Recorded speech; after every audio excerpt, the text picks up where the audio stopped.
හයි guys අද මම හිතුවා නංගි මේ දවස්වල ගෙදර ෆ්‍රී එකේ ඉන්න නිසා එයාව පොඩ්ඩක් එළියට එක්කන් යන්න ඕනි කියලා. ඉතින් අම්මයි මායි නංගි බබයි අපි හතර දෙනාම ගියේ ෆිල්ම් එකක් බලන්න. ඉතින් මේ දවස්වල ෆේමස්ම ෆිල්ම් එකක් නේ YouTube එකේ ලකයි සිකයි කරපු සුරද 2 ෆිල්ම් එක. ඒක පවුලේ හැමෝටම බලන්න පුළුවන් ෆිල්ම් එකක් නිසා අපි හතර දෙනාත් හිතුවා අද ඒ ෆිල්ම් එක බලන්න. ඉතින් ලකයි සිකයි කියන්නේ කවුද කියලා ඔයගලන්ට අමුතුවෙන් කියන්න ඕනේ නැහැ නේ. ඉතින් යාලා YouTube එකේ දෙන ආතල් එක ඒ විදිහටම ෆිල්ම් එකක් විදිහට කන්වර්ට් කරලා තිබ්බා. ඇත්තරම කිව්වොත් පොඩි ළමයින්ගේ නම් ඕනම කෙනෙක්ට බලන්න පුළුවන් විදිහේ පට්ටම ආතල් ෆිල්ම් එකක් තමයි මේ. ඒනවනේ ෆිල්ම් හෝල් එකේ පිරෙන්න කට්ටිය කතාවෙන් ඉන්ටර්මිෂන් එකක් තාවත් දැනුනෙම නෑ. ඒ තරම්ම ෆන් මේ ෆිල්ම් එක. දූෂණන් ජනුෂි වගේ ෆිල්ම් එකක් බලන්න ගියහම පොප්කෝන් නැතුවම බෑනේ. ඉතින් ජනු මට පොප්කෝන් අරන් කනවත් එක්කම ෆිල්ම් එකේ හොඳම හරිය පටන් ගත්තා. ඉතින් මම ඒකෙන් ඔයගලන්ට පෙන්නන්නත් ආතල්ම කොටස් එකක් රෙකෝඩ් කරගත්තා. මට මේ හැමෝම කියන්නේ ට්‍රම්ප් ඩොනල්ඩ් ට්‍රම්ප්.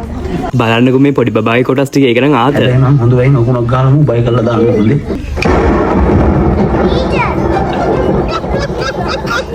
මම හිතන්නේ ෆිල්ම් එකේ ආතල්ම කොටස් ටික තමයි මම මේ දැන් ඔයගලන්ට පෙන්වන්න හදන්නේ.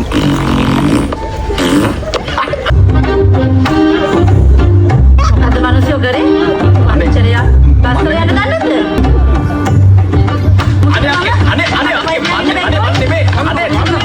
අම්මෝ හිනාවලා මැරුණ නැතික විතරයි. දැන් මේක වොයිස් කරද්දිත් ඒ ආතල් ටික මතක් කරලා ආයෙම හිනා. ඇත්තටම ගොත් අපි බලපු වෙනස්ම විදිහේ ෆිල්ම් එකක්. ඉතින් ඔයාලත් ගිහින් දැම්ම බලන්න සුපිරි ෆයිටිං සීන් ටිකකුත් තිබ්බා. මං ආසම විදිහේ නළුනිලිය ගොඩාක් මේ ෆිල්ම් එකේ අන්තිමට ගිය රංජන් රාමනායක ලසිත් මාලිංග වගේ ගොඩාක් අය මේකට දායකලා තිබ්බා. ඇත්තටම ගොත් පට්ටම ෆිල්ම් එකක්. මේකේ සින්දු ටික නම් ඊට වඩා සුපිරි. ඉතින් ලකයි සිකගේ වැඩක් කිව්වොත් ආයෙ අහන්න දෙයක් නැහැනේ. පට්ටම පට්ටා. ඔයාලත් දැම්ම පරක් නොවේ ගිහින් මේ ෆිල්ම් එක බලන්න. පුළුවන් නම් කලින්ම බුකින් එකක් දාලා පවුලේ හැමෝම එකන් අදම පරක් නොවී යන්න. ඉතින් අපිත් එක්කම ෆිල්ම් එක බලන්න වෙලෙට මේ පොඩ්ඩවත් අපිට යාටත් හායි කියලා රෑටත් කාලා අපි ගෙදර ආවා. එහෙනම් ඔයාලත් පරක් නොවී අදම යන්න. බයි බයි.